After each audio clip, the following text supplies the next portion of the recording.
As many fans of this channel know, I am African and I grew up in Africa. It is easy to believe that you're destined for poverty. And yes, most people from poor countries believe that. However, when I was around 17, I started questioning such assumptions, and the reason for my different opinions is because I often see rich people even in my country.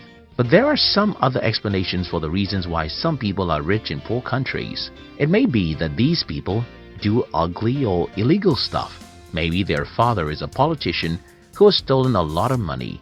Or maybe it's just luck. Anyway, I decided to study how money works and see myself whether being rich has something to do with luck, stealing, or anything like that.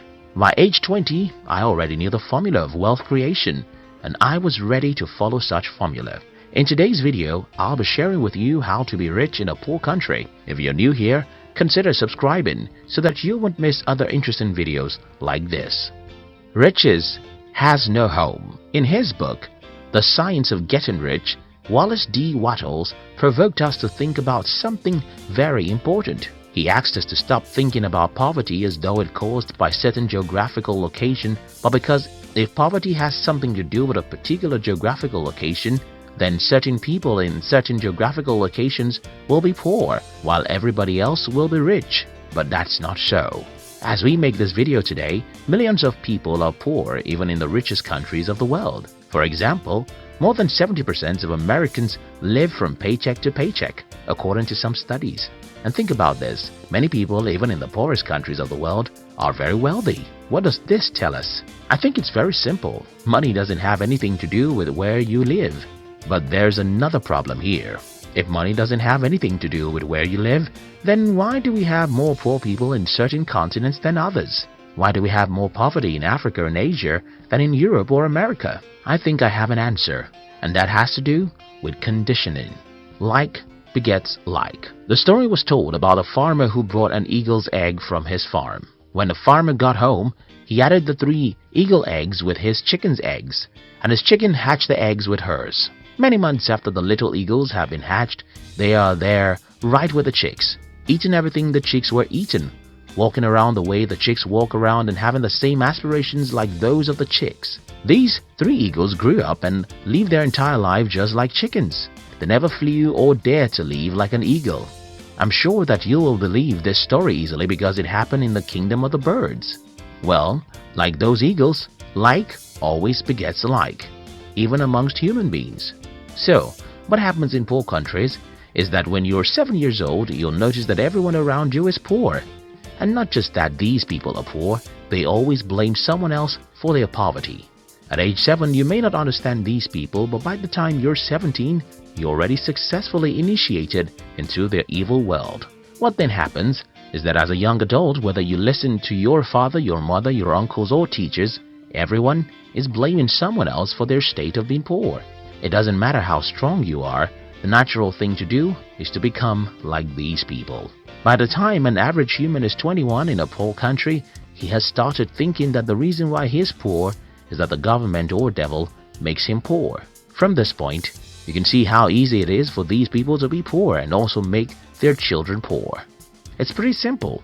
Whenever you blame someone else for your life, what you're doing is folding your arms and saying, "It's not my fault. Let the man who causes man's poverty to come and make me rich. It's not my fault. Let the man who causes poverty to come make me rich." So the number one reason why most people are poor in poor countries is that everyone around them is poor when they are growing up. These people would not have become poor solely because everyone is poor. It's even worse because most poor people blame someone else for their poverty, and then they successfully teach their children to learn how to blame others for their lives. They have successfully destroyed such children's lives because they too will grow up not taking responsibility for their lives. The other problem about growing up in a community where everyone is poor is because you will never have any worthwhile mentor. Because everyone is poor, their advice will just lead you to where they are, and that's not where you want to be. For instance, I had to stop taking advice from everyone in my family when I was about age 19. The reason I stopped taking advice from these people is that all their advice is very bad, and they think their advice is the best. For example, my family members advised me to get a university degree because if I don't have a degree, I cannot be successful in life. They advised me that it is good to work for a bank, while I think it's better to build a bank.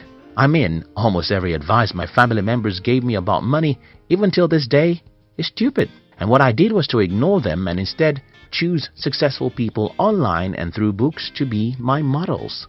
Not everyone can do what I did. In fact, not everyone will ever have the insight into the fact that your poor uncles and parents had given the wrong advice about money. And that's a major reason why most people in poor countries are poor. The strong exploit the weak. When I claim in this video that one of the reasons why most people are poor in poor countries is because they have poor mentors, someone will ask me, okay, who made the first man poor before he became a mentor for others? This is a good question. And the answer is in the fact that the world is a jungle where the strong eat the weak. Most of the years of our existence as humans are filled with battles between nations. We should also remember colonization and exploitation from one country to another. All these battles would not have left some countries poor if not because they are not physical battles. Think about it, as you would think about rape. When a man rapes a woman, he thinks it's just a physical act, but for a woman, it's spiritual and emotional. And though the act of rape can happen in 5 minutes, the victim can live with the pains for 50 years. Similar things happen when a country invades, overpowers and colonizes another for many years. For those who are asking how the first man became poor, I think that is how the first man became poor. But that's not an excuse for you to be poor. You see, the poverty of your forefather may not be his fault because he was probably taken as a slave for 30 years. But your poverty is yours because you have the power to liberate yourself. Country and personal prosperity. Another reason why many people are poor in poor countries is that most people seem not to understand that there are differences between national prosperity and personal prosperity. Because most people don't know that there's a difference between personal and national prosperity, many people in poor countries want to run to rich countries. Many Africans want to run to America. Many Indians thought they could migrate to Europe. And that's another problem. You see, running to a rich country won't guarantee your prosperity. Because even in the country that you're running to, most people are still poor. Now that I've tried to pinpoint some of the reasons why most people are poor in poor countries, let me try and show you how to be rich in a poor country. 1. Disown every mentor you have. Well, I don't mean that you should legally get rid of everyone in your life. I simply mean that you should stop taking their advice or spending much time with them, except they are positive-minded. Growing up in Africa, the culture of my tribe requires that I listen to and follow the advice of everyone who is older than me. But at about the age of 19, I started revolting against the advice of my family members, especially their advice about money. When I was 21, it had become very obvious that I was a black sheep of the family. Until today, these people just don't have any advice I can follow about money. Don't get me wrong, I love my mother, father, uncles and siblings. I love my African friends, but I don't take advice or spend time with you if you're negative. This is the first thing I think you should do if you're from a poor country. Do away with negative people. Stop taking money advice from poor people. Instead, go to the library and read books from the rich and successful people. Check online and follow some inspiring people who will make you believe in yourself. 2. Understand the difference between personal and national poverty. Don't assume that you have to be poor simply because your country is poor. You can be rich, even in a poor country. As I have explained earlier, being rich is not a factor of where you are from or where you live. Being rich is a factor of how you use your mind. 3. See the half-full cup. I suffered ill health for the first 17 years of my life, and I hated life for every minute of those sicknesses. However, a few years after I regained my health, I understood that such terrible health challenges was a blessing in disguise. The lesson here is that most bad situations have hidden opportunities in them. But human nature really takes time to look for opportunities in bad situations. If you live in a poor country, you have to learn how to see the cup of your country as half full, not half empty. You have to be positive and believe that there are opportunities for you somewhere in some corner. Only you can believe that and take proactive actions that will lead you there. In conclusion, everyone watching this video from Africa or Asia should sit down and rethink their path in life. We should stop being negative about what is possible for us. We should believe in ourselves and pursue really big dreams. We should understand that money is not a product of any geographical location, but the product of our mind.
Ang pagnenegosyo din ay time-sensitive opportunity.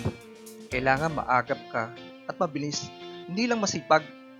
Kailangan, pag may nakita kang opportunity, you grab it. Sabi nga sa atin, may kasabihan tayo, daig na maagap ang masipag. At ang taong maagap, mas daranas ng sarap. Sa English naman, sabi nga raw, early birds catches early worms.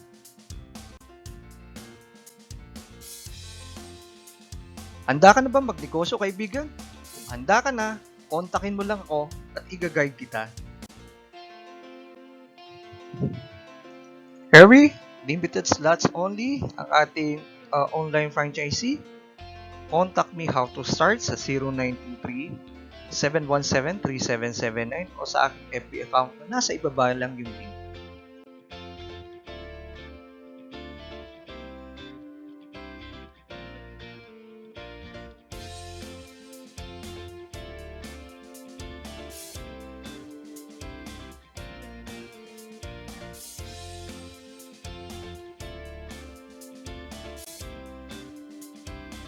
Click the link below to visit my shop link or gusto mong bumili, mag-try ng siomai. To order, click mo lang ang link sa ibaba sa description box nitong aking video. For more details, contact me at 0923-717-3779 or PM me sa Facebook, Rani Palomo, na nasa ibaba yung link. Click mo lang yung link na yan at pwede ka mag-PM sa akin para mabasa ko kung ano man yung katanungan mo or concern mo or gusto mong marami ka pang malaman regarding sa franchise. Thank you for watching. Please like, share, and subscribe to my YouTube channel.